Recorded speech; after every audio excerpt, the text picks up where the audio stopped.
So land lord ಅದು ಯಾಕೆ ಮಾಡಿದೆ ಅಂತ ಪಶ್ಚಾತ್ತಾಪ ಪಡುವಂಥ ಸಂದರ್ಭ ಬರಲ್ಲ ಅಂತ ನನಗೆ ಅನಿಸ್ತಾ ಇದೆ. ನಾನು ಈ ನಿರ್ದೇಶಕರ ಹಿಂದಿನ 2 ಸಿನಿಮಾಗಳನ್ನು ನೋಡಿದೆ. ರೆವಲ್ಯೂಷನ್ ಸಿನಿಮಾನ ಕಾಟೇರ ಕತೆ ಬರೆದಿದ್ದಂಥ ನಿರ್ದೇಶಕ.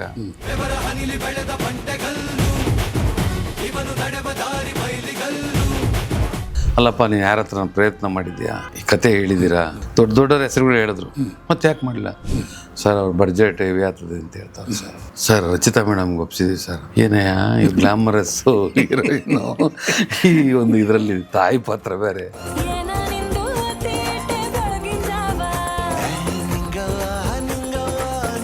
ಖಳನಾಯಕನ ಪಾತ್ರ ಯಾರು? ರಾಜ್ ಬಿ ಶೆಟ್ಟಿ ಅಂತ. ಒಬ್ಬ ಹೀರೋಗೆ ಲಿಮಿಟೇಷನ್ ಇಟ್ಕೊಂಡಿರ್ತಾರೆ, 5ರಿಂದ 5.5 ಕೋಟಿ ದರ್ಶನ್ ಪಿಕ್ಚರ್ ಮಾಡೋದು safe, Duniya Vijay sir picture ಇಷ್ಟರಿಂದ ಇಷ್ಟಕ್ಕೆ ಮಾಡೋದು ಸೇಫು.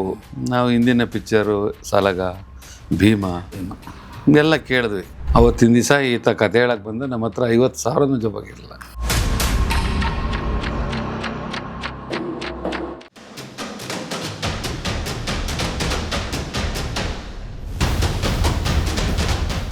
ನಮಸ್ಕಾರ.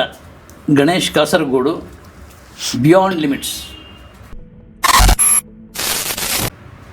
ಏನಿದು ಪದೇ ಪದೇ ಬಿಯಾಂಡ್ ಲಿಮಿಟ್ಸ್ ಅಂತ ಹೇಳ್ತಾ ಇದ್ದಾರೆ ಅಂತ? ಇದು ನಮ್ಮ ಸಂಸ್ಥೆ. ಅಲ್ಲಿಗೆ ಬರೋರೆಲ್ಲ ಬಿಯಾಂಡ್ ಲಿಮಿಟ್ಸ್ನವರೇ. ಈಗ ಇಲ್ಲಿ ನಮ್ಮ ಪಕ್ಕದಲ್ಲಿ ಕೂತ್ಕೊಂಡಿದ್ದಾರೆ. ಅಂಥದ್ದೊಂದು ಬಿಯಾಂಡ್ ಲಿಮಿಟ್ಸ್ ಆಗಿರುವಂತಹ ಸತ್ಯಪ್ರಕಾಶ್ ಪಕ್ಕ ನಿಮಗೆ ಸ್ಟ್ರೈಕ್ ಆಗದೇ ಇರ್ಬೋದು ಹೆಸರು. ಸಾರಥಿ ಹೆಸರು ಕೇಳಿದಾಗ ನಮಗೆ ಖಂಡಿತ ನೆನಪಾಗುತ್ತೆ ಸತ್ಯಪ್ರಕಾಶ್ ಯಾರು ಅಂತೇಳಿ. ಆ ಸಾರಥಿ ಸಿನಿಮಾದ, ದರ್ಶನ್ ಅಭಿನಯದ ಸಾರಥಿ ಸಿನಿಮಾದ ಪ್ರೊಡ್ಯೂಸರ್ ಅವರು. ಈಗ ಚಾಲ್ತಿಯಲ್ಲಿರುವಂತಹ ಲ್ಯಾಂಡ್ ಲಾರ್ಡ್ ಸಿನಿಮಾದ ಪ್ರೊಡ್ಯೂಸರ್ ಕೂಡ ಅವರೇ. ದುನಿಯಾ ವಿಜಿ ಆ್ಯಕ್ಟ್ ಮಾಡಿರುವಂಥ ಸಿನಿಮಾ ತುಂಬ ಚೆನ್ನಾಗಿ ಹೋಗ್ತಾ ಇದೆ. ಎಲ್ಲ ಜನ ರೆಸ್ಪಾನ್ಸ್ ನೋಡಿ ಖುಷಿಯಾಗ್ಬಿಟ್ಟಿದೆ.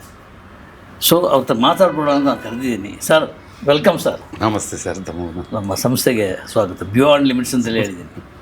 ಇದೊಂದು ಕ್ಯಾಶುವಲ್ ಟಾಕ್, ಪ್ರಶ್ನೆ ಕೇಳೋದು, ಗಂಭೀರವಾಗಿ ಉತ್ತರ ಕೊಡೋದು ಏನಿಲ್ಲ. ಅಲ್ಲಿ ನಾವು ಏನು ಮಾತಾಡಿದ್ವೋ ಅದನ್ನೇ ಇಲ್ಲಿ ಮುಂದುವರಿಸ್ಬೋದು.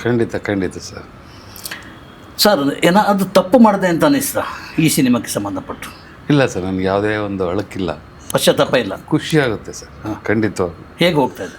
ತುಂಬ ಚೆನ್ನಾಗಿ ಹೋಗ್ತಾ ಇದೆ. ಸ್ವಲ್ಪ ಏನಂದರೆ ಸಾರಥಿ ಥರ ಏಕ್ದಮ್ ಪಿಚ್ಚಾಗಿ ಇದಿಲ್ಲ, ಸ್ಲೋ ಆ್ಯಂಡ್ ಸ್ಟಡಿ ರೇಸ್ ತವಿನ್ ಅನ್ನಂಗೆ ಇವಾಗ ಎಲ್ಲರಿಗೂ ಜನಗಳಿಗೆ ಮನದಟ್ಟಾಗಿದೆ. ತುಂಬ ಚೆನ್ನಾಗಿದೆ. ಒಳ್ಳೆ ಕತೆ ಇದೆ, ಮೆಸೇಜ್ ಇದೆ ಸಮಾಜಕ್ಕೆ. ಹಾಗಾಗಿ ಮೌತ್ ಟಾಕ್ ಬಂದು ಒಬ್ಬರಿಂದ ಒಬ್ಬರಿಗೆ ಬಾಯಾಡ್ತಾ ಇವತ್ತು ತಮಗೆಲ್ಲ ಗೊತ್ತಿದೆ. ಇದುವರೆಗೂ ಮಾಡಿರೋ ದುನಿಯಾ ವಿಜಯ್ ಪಿಕ್ಚರೇ ಬೇರೆ, ವಿಜಯ್ ಕುಮಾರ್ ಅವ್ರದ್ದು. ಈ ಸಿನಿಮಾನೇ ಬೇರೆ. ಸೊ ಅದು ಸ್ವಲ್ಪ ಜನಗಳಿಗೆ ತಿಳುವಳಿಕೆ ಬರಬೇಕಾದ್ರೆ ಸ್ವಲ್ಪ ಸಮಯ ತಗೊಂತು. ಸೊ ಹಾಗಾಗಿ ಈಗೆಲ್ಲರಿಗೂ ಆಲ್ಮೋಸ್ಟ್ ಆಲು ಈ ರಿವ್ಯೂಸು ತಮ್ಮಂಥ ವಿಮರ್ಶಕರು, ಲೇಖಕರು ಅದ್ಭುತವಾಗಿದೆ ಅಂತ ಅವರೇ ಬರೆದಿದ್ದಾರೆ. ಎಲ್ಲ ಚಾನಲ್ನಲ್ಲಿ ಎಲ್ಲೂ ಯಾವ ಚಾನಲ್ ಆಗಲಿ ಪತ್ರಿಕೆ ಆಗಲಿ ನೋಡಿದಲ್ಲಿ ಓದಿದಲ್ಲಿ ಎಲ್ಲ ಒಳ್ಳೆ ರಿವ್ಯೂ ಸರ್ ಬಂದಿರೋದು. ಈಗ ಸ್ವಲ್ಪ ತಡ ಆಗೋದಕ್ಕೆ ನಾನೊಂದು ಇಂಜೆಕ್ಷನ್ ಕೊಡ್ತೀನಿ ನಿಮಗೆ. ಹೇಳಿ ಸರ್. ಮುಂಗಾರು ಮಳೆ ಗೊತ್ತಲ್ಲ? ಹೌದು ಸರ್. ನಮ್ಮ ಯೋಗರಾಜ್ ಮಾತ್ರ ಸಿನಿಮಾ ಅದು 2 ವಾರ ಓಡಿಲ್ಲ ಅಂದರೆ ಜನ ಕಮ್ಮಿ. ನೀವು ಹೇಳ್ತೀರಲ್ಲ, ಸೇಮ್ ಅದೇ ಇದಾಯಿತು. ಸಾಗರ್ ಟಾಕ್ಸ್ ನಾನು ನೋಡೋದು ಲೇಟ್ ಆಯಿತು. ನೋಡಿದ್ವಿ ನಾನು ಮತ್ತು ಸಂತೋಷ್ ಪೈ ಅಂತೇಳಿ. ಸಿನಿಮಾ ನೋಡಿಬಿಟ್ಟು ಎಂಥ ಅದ್ಭುತವಾದ ಸಿನಿಮಾ ಮಾಡಿದ್ದಾರೆ ಅವರು. ಇದಕ್ಕೆ ಏನು ಜನ ನೋಡಲ್ಲ ಅಂತೇಳಿ ಏನು ಹೇಳ್ತಾರೆ ಗೊತ್ತಿಲ್ಲ. ಒಂದು ನಾವು ಏನಾದರೂ ಮಾಡಬೇಕು ಇದಕ್ಕೆ ಅಂತೇಳಿ ಒಂದು ಪ್ರೆಸ್ ಅರೇಂಜ್ ಮಾಡಿದ್ವಿ, ಪ್ರೆಸ್ ಮೀಟ್ ಭಟ್ರು. ಅಲ್ಲಿ ಹೋಗುವ ನಾವು ಬೊಕ್ಕೆ ಹಿಡ್ಕೊಂಡು ಹೋದ್ವಿ. ಇದು ಎಲ್ಲೂ ನಡೆದಿಲ್ಲ ಸರ್. ಇದು ಕನ್ನಡ ಚಿತ್ರರಂಗದಲ್ಲೇ ಮೊದಲ ಪ್ರಯತ್ನ ಇದು ಮಾಡಿದ್ರು. ನಾನು ಮತ್ತು ಸಂತೋಷ್ ಪೈ ಒಂದು 10 ಬೊಕ್ಕೆ ಪರ್ಚೇಸ್ ಮಾಡಿ ಪ್ರೆಸ್ ಮೀಟ್ನಲ್ಲಿದ್ದ. ಇದು ಅಭಿನಂದನೆಗಳು, ತುಂಬ ಚೆನ್ನಾಗಿದೆ ಸಿನಿಮಾ, ಅಭಿನಂದನೆಗಳು ಪ್ರತಿಯೊಬ್ಬರಿಗೆ ಕೊಟ್ಟು ಬಂದರೆ ಪ್ರತಿಯೊಬ್ಬರ ಕಣ್ಣಲ್ಲಿ ನೀರು ಸರ್. ಇಷ್ಟು ದೊಡ್ಡ ಪ್ರಯತ್ನ ಮಾಡಿದ್ದೀವಿ, ಜನ ನೋಡ್ತಾ ಇಲ್ಲ ಅಂತ ಇವರು ಹೇಳ್ತಾ ಇದ್ದಾರೆ. ನಾವು ರಿಸ್ಕ್ ತೊಗೊಂಡಿದ್ದು ಆ್ಯಕ್ಚುಲಿ. ಏನಾಗ್ತದೆ ನನಗೆ ಗೊತ್ತಿಲ್ಲ, ಬಟ್ ಸಿನಿಮಾ ಓಡುತ್ತದೆ ಅಂತ ನನ್ನ ಒಂದು ಇಂಟ್ಯೂಷನ್ ಇತ್ತು. ಆ ಇಂಟ್ಯೂಷನ್ ಇಲ್ಲಿದೆ ಸರ್. ನನಗೆ ಒಂದು ಪವಾಡ ನಡಿಬೇಕು. ಯಾಕಂದರೆ ಒಳ್ಳೆ ಸಿನಿಮಾನ ಕನ್ನಡಿಗರು ನೋಡಿದ್ದಾರೆ. ಅದು ಬಾಯಿಂದ ಬಾಯಿಗೆ ಹರಡುತ್ತದೆ, ಪ್ರಚಾರಕ್ಕೆ ಬರ್ತದೆ.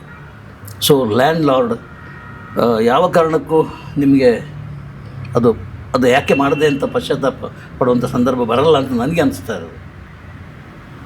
ಮತ್ತು ನಿಮ್ಮ ಮುಖದಲ್ಲಿ ಏನೋ ಒಂದು ವಿಷಾದ ಇದೆ. ಸರ್ ಎಂಥದ್ದು? ಸರ್ ನಾನು ಈ ಒಂದು ಸಿನಿಮಾ ಮಾಡಬೇಕಾದ್ರೇ ಗೊತ್ತಿತ್ತು ನನಗೆ. ನಾನು ಈ ನಿರ್ದೇಶಕರ ಹಿಂದಿನ 2 ಸಿನಿಮಾಗಳನ್ನು ನೋಡಿದೆ. ಒಂದು ಹೆಳೆ ಹಿಡ್ಕೊಂಡು ಮಾಡಿರೋಂಥ ಸಿನಿಮಾಗಳು, ಒಂದು ಜೆಂಟ್ಲ್ಮ್ಯಾನ್ ಅಂತ ಒಂದು, ಗುರು ಶಿಷ್ಯರು ಅಂತ ಒಂದು, ಈ ಹಿಂದೆ ಇದೇ ಥರ ಒಂದು ರೆವಲ್ಯೂಷನ್ ಸಿನಿಮಾನ ಕಾಟೇರ ಕತೆ ಬರೆದಂಥ ನಿರ್ದೇಶಕ ಎಲ್ಲ ಒಂದು ಕಡೆ ನನಗೆ ಅನಿಸ್ತಾ ಇತ್ತು ಸರ್. ಒಬ್ಬ ನಿರ್ದೇಶಕನಿಗೆ ಅವನಿಗೆ ಸಿಗಬೇಕಾದಂಥ ಎಲ್ಲ ಒಂದು ಪ್ರೋತ್ಸಾಹ ಸಿಕ್ಕಿದಾಗ ತುಂಬ ಎತ್ತರಕ್ಕೆ ಬೆಳಿಬೋದು, ಹೋಗ್ತಾನೆ ಮನುಷ್ಯ, ಇವನೆಲ್ಲ ಗುಣಗಳಿದೆ ಅನ್ನೋದು ಫಸ್ಟ್ ನನ್ನ ಹತ್ರ ಕತೆ ಹೇಳಕ್ಕೆ ಬಂದಾಗ ಸಂದರ್ಭದಲ್ಲಿ. ಸೊ ನಾವು ಒಂದು ವಾರ ಟೈಮ್ ತೊಗೊಂಡ್ವಿ ಸರ್. ಆಮೇಲೆ ಬಂದರು, ಮತ್ತೆ ಬಂದಾಗ ನಾನು ನನ್ನ ಮಗ ಕುಳಿತು ಮಾತಾಡಿದ್ವಿ. ಅಲ್ಲ ಪುಟ, ಇವತ್ತು ನಾವು 14 ವರ್ಷ ಆಗಿದೆ ಸಿನಿಮಾ ಮಾಡಿ. ಸೊ ನಾವು ಸಿನಿಮಾ ರಂಗನೇ ಬೇಡ ಅಂತೇಳಿ ದೂರ ಇದ್ದವರು ಇವಾಗ ಈ ಒಂದು ಕತೆ ತಗೊಂಡ್ರೆ ಬಟ್ ಚಾಲೆಂಜಿಂಗು ಆಗುತ್ತೆ ಪುಟ.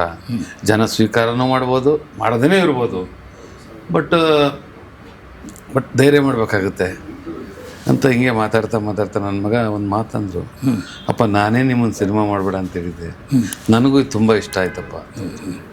ಮತ್ತು ನಾನು ಆಮೇಲೆ ಒಂದು ವಾರ ಬಿಟ್ಟು ಬಂದ ನಂತರ ನಾನು ಕೇಳಿದೆ, ಅಲ್ಲಪ್ಪ ನೀನು ಯಾರ ಹತ್ರ ಪ್ರಯತ್ನ ಮಾಡಿದ್ಯಾ, ಈ ಕತೆ ಹೇಳಿದ್ದೀರಾ ಅಂತ ಕೇಳಿದಾಗ ದೊಡ್ಡವ್ರ ಹೆಸರುಗಳು ಹೇಳಿದ್ರು. ಮತ್ತೆ ಯಾಕೆ ಮಾಡಲಿಲ್ಲ ಸರ್, ಅವ್ರ ಬಡ್ಜೆಟ್ ಹೆವಿ ಆಗ್ತದೆ ಅಂತ ಹೇಳ್ತಾರೆ ಸರ್, ಅದಕ್ಕೇನಾ ಅಥವಾ ಬೇರೆ ಏನಕ್ಕನ ಕಾರಣ ಇದೆ. ಸೊ ನಾವು ಕೊನೆಯದಾಗ ಅವ್ರನ್ನ ಕೇಳಿದಾಗ ಈ ಚಿತ್ರಕ್ಕೆ ಪಾತ್ರಧಾರಿಗಳನ್ನೇ ಆಯ್ಕೆ ಯಾರನ್ನು ಮಾಡ್ಕೊಂಡಿದ್ದೀರಾ ಅಂತ. ಓಕೆ, ಯಾಕಂದರೆ ಇದು ತಮಗೆಲ್ರಿಗೂ ಗೊತ್ತಿದೆ, ಏನು ಶೈಕ್ಷಣಿಕವಾಗಿ ಹಿಂದುಳಿದಂಥವ್ರು, ಸಾಮಾಜಿಕವಾಗಿ ಅನ್ಯಾಯಕ್ಕೊಳಗಾದಂಥವ್ರು ಪಾತ್ರ ಮಾಡಬೇಕಾದ್ರೆ ಯಾರು ಇದಕ್ಕೆ ಜೀವ ತುಂಬೋರು ಅನ್ನೋದೊಂದು ನನ್ನ ಮನಸ್ಸಲ್ಲಿ ಕಾಡ್ತಾ ಇತ್ತು. ಅದಕ್ಕೆ ತಕ್ಕಂತೆ ಅವರು ಹೇಳಿದ್ರು, ನಾನು ಹೇಳಿದ ನಾಯಕ ನಟನ ಯಾರು ಮಾಡಿದ್ರು ಅಂತ. Sir Duniya Vijay sir ಒಪ್ಕೊಂಡಿದ್ದಾರಂತೆ.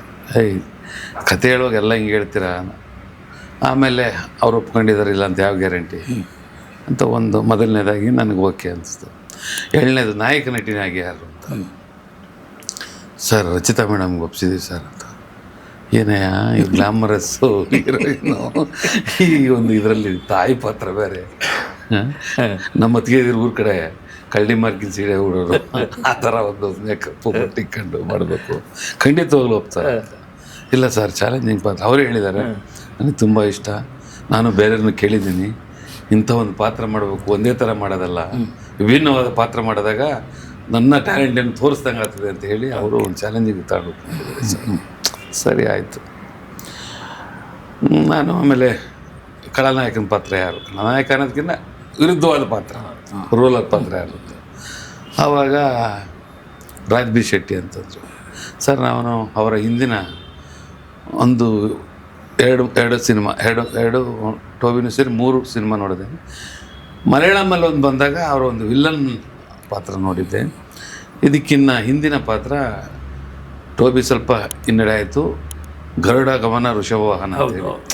ಆ ಇದರಲ್ಲಿ ಅವರ ಒಂದು ಪರ್ಫಾರ್ಮೆನ್ಸ್ ನೋಡಿದಾಗ ಏನಪ್ಪ ನಾನು ಅಂದ್ಕೊಂಡೆ, ಬೇಜಾರು ಮಾಡ್ಕೊಂಬೇಡಿ, ತೆಗೆದ ಮೈಯಾಗ 1 kg ಬಾಡಿಲ್ಲ ಈ ಮನುಷ್ಯ, ಅಂದರೆ ಮೈಯಲ್ಲೇ ಕೆಲವೇ ಕೆಜಿ ಥರ ಬಾಡಿಲ್ಲ ಅಂದರೆ ನಮ್ಮ ಆಡು ಭಾಷೆ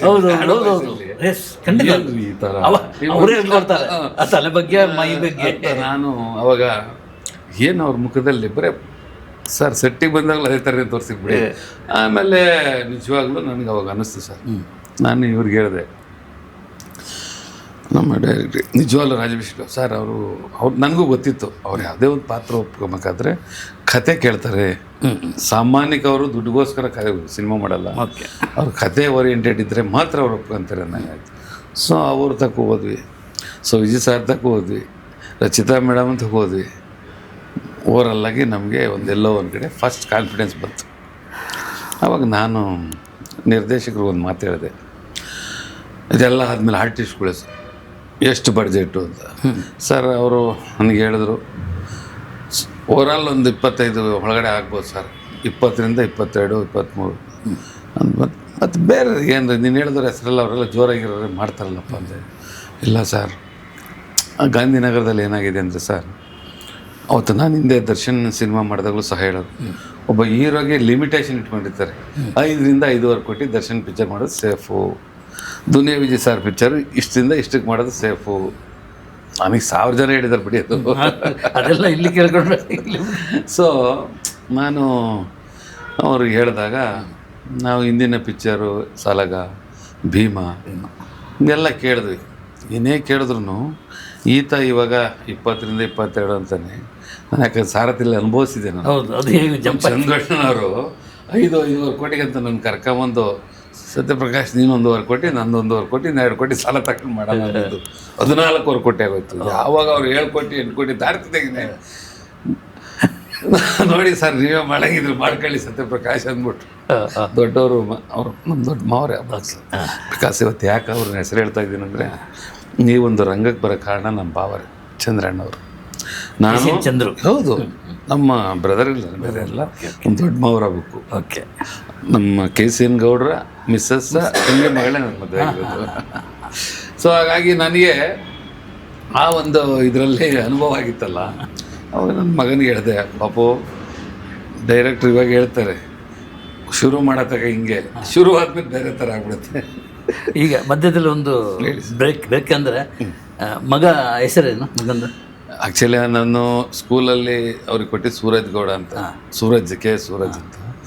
ಅವರು ನ್ಯೂಮರಾಜಿಕಲ್ ಪ್ರಕಾರ ಹೆಸರು ಬಲಕ್ಕೆ ಬಂದಿದ್ದು ಹೇಮಂತ್ ಗೌಡ ಅಂತ. ಓಕೆ. ಸೊ ಈ ಸಿನಿಮಾದಲ್ಲಿ ಅವರು ಮೂಲ ಹೆಸರೇ ಹೇಮಂತ್ ಗೌಡ ಅಂತ. ಪಾತ್ರ ಏನಾದ್ರು ಮಾಡಿದಾರಾ?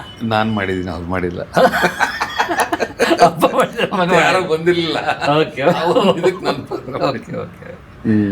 ಅವರ ಮಗನ ಹಿನ್ನೆಲೆ ಏನು ಓದಿದಾರ ಸರ್? ಅವರು ಆ್ಯಕ್ಚುಲಿ ಇಲ್ಲಿ ದಯಾನಂದ ಸಾಗರ್ ಕಾಲೇಜಲ್ಲಿ BE ಮುಗಿಸಿದ್ರು, ಮತ್ತು MBA ಮಾಡೋದಕ್ಕೆ, ಮಾಸ್ಟರ್ ಕೋರ್ಸ್ ಮಾಡೋದಕ್ಕೆ ಲಂಡನ್ಗೆ ಹೋಗಿ UK ಹೋಗಿ ಮಾಡ್ಕೊಂಬಂದ್ರು. ಸೊ ಮಾಡಿದ ಬಂದ ನಂತರ ಕಾಂಟ್ರಾಕ್ಟ್ರ್ ಕೆಲಸ ಕೊಡಿಸಿದ್ದೆ. ಓಕೆ. ಒಂದು 25-30 ಕೋಟಿ ವರ್ಕ್ ಮಾಡಿದ್ರು. ಓಕೆ. ಪಾಪ ನಾನು ಮಾಡಲ್ಲ ಅಂದೆ. ಯಾಕಪ್ಪ ಅಂದರೆ, ಇದರಲ್ಲಿ ಎಥಿಕ್ಸ್ ಇಲ್ಲ ಪಾಪ, ನನಗೆ ಇಷ್ಟ ಆಗಲ್ಲ ಅಂತ. ಅವರು ಯಾಕೋ ಅದು ಒಪ್ಪಲಿಲ್ಲ. ಮಾಡಿದ್ರು. ಒಂದು ಕ್ಲಾಸ್ 1 ಕ್ಲಾಸ್ 2 ಎಲ್ಲ ಆಯಿತು. ಕ್ಲಾಸ್ 1 ಆಗಬೇಕಾಯ್ತು. ನಾನು ಮಾಡೋದಿಲ್ಲ ಪಾಪ ಅಂದರು. ಮತ್ತು ಇನ್ನೇನು ಮಾಡ್ತೆ ಪಾಪ, ನಾನು ಮದುವೆ ಆಯಿತು, ಮದುವೆ ಆದಮೇಲೆ ಮಗು ಆಯಿತು, ನಾನು ಓದ್ತೀನಿ ಪಾಪ ಅಂದರು.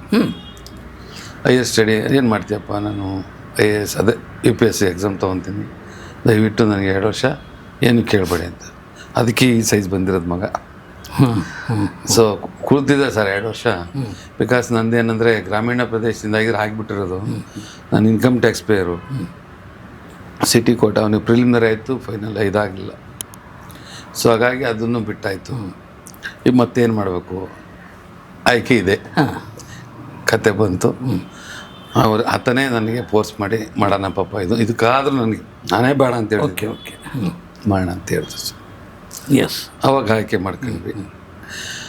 ಆವಾಗ ನಾನು ಈ ಮಾತು ಇಬ್ಬರು ರಾತ್ರಿ ಡಿಸ್ಕಷನ್ ಮಾಡಿದ್ವಿ. Okay, actors okay, but budget wise cameraman Swamy Gowda ಅಂತ ಗೊತ್ತಾಯಿತು. ಈ ಆತನ ವೇದ ಬಾಗಿಫೋರು ಎಲ್ಲ ಮಾಡ್ತಾರೆ ಗೊತ್ತಾಯಿತು. ಸೊ ಆರ್ಟ್ ಡೈರೆಕ್ಟ್ರ್ ಈಗಾಗಲೇ 3 ಅವಾರ್ಡ್ ತೊಗೊಂಡಿದ್ದಾರೆ. ರವಿ ಸಂತೇಕ್ಲ್ ಅಂತ, ತುಂಬ ಶಿವಮೊಗ್ಗ, ಮಂಗಳೂರು ಕಡೆ, ಚಿಕ್ಕಮಂಗ್ಳೂರು, ತುಂಬ ಶಿಷ್ಯ, ಶಶಿಧರ ಅಡಪ ಶಿಷ್ಯ. ಹೌದು ಸರ್. Okay sir. ಸೊ ಹಾಗಾಗಿ ನನಗೆ ಎಲ್ಲ ಒಂದು ಕಡೆ ಕಾನ್ಫಿಡೆನ್ಸ್ ಓವರ್ ಆಯಿತು. ಬಟ್ ಆ್ಯಕ್ಚುಲಿ ಈತನಿಗೆ ಏನಂದರೆ, ಈ ನಮ್ಮ ನಿರ್ದೇಶಕನಿಗೆ ಹಠವಾದಿ. ಅವನು ಮಾಡತಕ್ಕ ಒಂಥರ ಸರ್, ಮಾಡಿದ ಮೇಲೆ ಬೇರೆ ಥರ, ಯಾವುದೇ ಕಾರಣ ಕಾಂಪ್ರಮೈಸ್ ಆಗಲ್ಲ. ಯಾಕಂದರೆ ಇವರಿಬ್ಬರು ಮಹಾನ್ ನಾಯಕರುಗಳಿದ್ದಂಗೆ. ಡೈರೆಕ್ಟರ್ ಕಮ್ ಹೀರೋ, ಇಬ್ಬರೂ ಅಷ್ಟೇ, ಪ್ರೊಡ್ಯೂಸರ್, ಹೀರೋ, ಡೈರೆಕ್ಟರ್. ಸೊ ಅಂಥವ್ರ ತವ ಮಾಡೋದಿದೆಯಲ್ಲ ತುಂಬ ಕಷ್ಟ, ಚಾಲೆಂಜಿಂಗ್ ಆಗಿಬಿಡುತ್ತೆ. ಅಂಥವ್ರಿಗೇನೆ ಫಸ್ಟ್ ಟೈಮ್ ಒಂದು ದಿವಸ ಏನು ಹೇಳಕ್ಕೆ ಹೋಗಿ, ಸಾರಿ ಬಿಡ ಸರ್ ಹಿಂಗೆ ಇರಲಿ ಅಂತ ಅಲ್ಲಿಗೆ ಸುಮ್ಮನೆ ಆಗ್ಬಿಟ್ರು. ಬಟ್ ರಾಜ್ಬಿ ಶೆಟ್ಟಿ ಅವರು ಅಷ್ಟೇ, ಸರಿ ಜಡೇಶ್ ಏನು ಬೇಕೋ ಮಾಡ್ಕೊಳ್ಳೋದು. ಸೊ ಹಾಗಾಗಿ ಎಲ್ಲೂ ಲೋಪ ಆಗದಂಗೆ ಅಷ್ಟು ಚೆನ್ನಾಗಿ ಮಾಡಿದ್ರು ಸರ್. ಸೊ ನಾನು ನನ್ನ ಮಗ ಮಾತಾಡಿದ್ವಿ. ಇವತ್ತೇನೋ 22, 23, 25 ಅಂತಾರೆ. ನಾಳೆ ಹೋಗ್ತಾ ಬೇರೆ ಥರ ಲೆಕ್ಕ ಹೋಗುತ್ತೆ ಮಗ ಅಂತ. ಇಲ್ಲ ಬಿಡು ಪಾಪ, ಮಾಡೋಣ. ಸಾರಥಿ ಒಳಗಡೆ ನಾವು ಅಂದ್ಕೊಂಡಿದ್ವಿ ಪಾಪ, ಅದೇ ಬೇರೆ ಥರ. ಇದರಲ್ಲಿ ಅಟ್ಲೀಸ್ಟ್ ಕಮರ್ಷಿಯಲ್ ಅನ್ನೋದು ಯಾವುದಿರಲ್ಲ, ಫ್ಯಾಷನೇಟಿಗಾಗಿ ಯಾವ್ದು ತೋರ್ಸೋಕ್ಕಾಗಲ್ಲ. ಆಮೇಲೆ ಎಲ್ಲೂ ಕಾಮಿಡಿನೂ ಇಲ್ಲ, ಬಟ್ ಪಾತ್ರದಲ್ಲೇ ಬಂದು ಹೋಗುತ್ತೆ ಆ ಥರ ಡೈಲಾಗ್ಸು, ಪಂಚಿಂಗ್ ಡೈಲಾಗ್ಸು, ನಗೆ ಅದೆಲ್ಲ ಬರುತ್ತೆ. ಬಟ್ ಗ್ಲಾಮರಸ್ ಆಗಿ ನೋಡೋದನ್ನ ಈ ಥರ ನೋಡೋದು ಅಕ್ಸೆಪ್ಟ್ ಮಾಡೋದು ಭಾರಿ ಕಷ್ಟ ಆಗ್ತದೆ ಸರ್. ಅವಾಗ ನನ್ನ ಮಗ ಬೇರೆ ಬಾಹುಬಲಿ ಹೆಂಗಿದೆ ಪಾಪ, ಅದು ಹಂಗಿದೆ, ಇದೆ ಎಲ್ಲ ಏನೋ ಹೇಳಿದ್ರು, ಇದೇ ಬೇರೆ ಇದೇ ಬೇರೆ ನಾವು ಚರ್ಚೆ ಮಾಡಿದ್ವಿ ಸರ್. ಚರ್ಚೆ ಮಾಡಿ ಒಂದು ಹಂತಕ್ಕೆ ಬಂದ್ವಿ. ಅವತ್ತಿನ ದಿವಸ ಈತ ಕತೆ ಹೇಳಕ್ಕೆ ಬಂದು ನಮ್ಮ ಹತ್ರ 50,000 ಜೊಬಾಗಿರಲಿಲ್ಲ.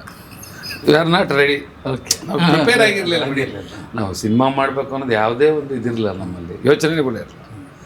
ಸೊ ಅನ್ಎಕ್ಸ್ಪೆಕ್ಟೆಡ್ ಆಯಿತು, ಮಾಡಿದ್ವಿ ಸರ್. ಒಂದು 50 ಲಕ್ಷ ಅಥವಾ 1 ಕೋಟಿಯಲ್ಲಿ ಮಾಡಿ ಮುಗಿಸ್ಬಹುದಾದ ಸಬ್ಜೆಕ್ಟನ್ನು 50 ಕೋಟಿ ಹಾಕಿ ಮಾಡಿಬಿಟ್ಟೆ ಅಂತ ಅನಿಸಿಲ್ಲ ನನಗೆ. ನಾನು ಈ ಕತೆ ಒಪ್ಕೊಂಡಾಗಲೇ ಮನಸ್ಸಲ್ಲಿ ತಾಟ್ ಬಂದಿದ್ದೆ. ಅದು ಅಳಿಯದೆ ಉಳಿದವನೊಬ್ಬ ಮಾರಿಯಾದನು. ಸಂಪೂರ್ಣವಾಗಿ ಕಣ್ಣು ರೆಪ್ಪೆ ಮಿಟಗಿಸಿದೆ. ಅವರೇ ಹೇಳ್ತಾವ್ರೆ, ಏನು ಅದ್ಭುತವಾಗಿ ಸಿನಿಮಾ ಮೂಡಿ ಬಂದಿದೆಯಾ. ಸಾರಥಿ ಮಾಡೋದಲ್ಲೇ ಸ್ಟೇಟ್ ಅವಾರ್ಡ್ ಬಂತು. ನನ್ನ ಜೀವನದಲ್ಲಿ ಇವತ್ತಲ್ಲ, ಸಿನಿಮಾ ಮಾಡಿದ್ರೆ ಪರವಾಗಿಲ್ಲ, ನಾನು ಆ ಥರ ಮಾಡೋಣಲ್ಲ sir. I have no compromise, ನಾನೇ ಆಗಲ್ಲ. ಓಕೆ.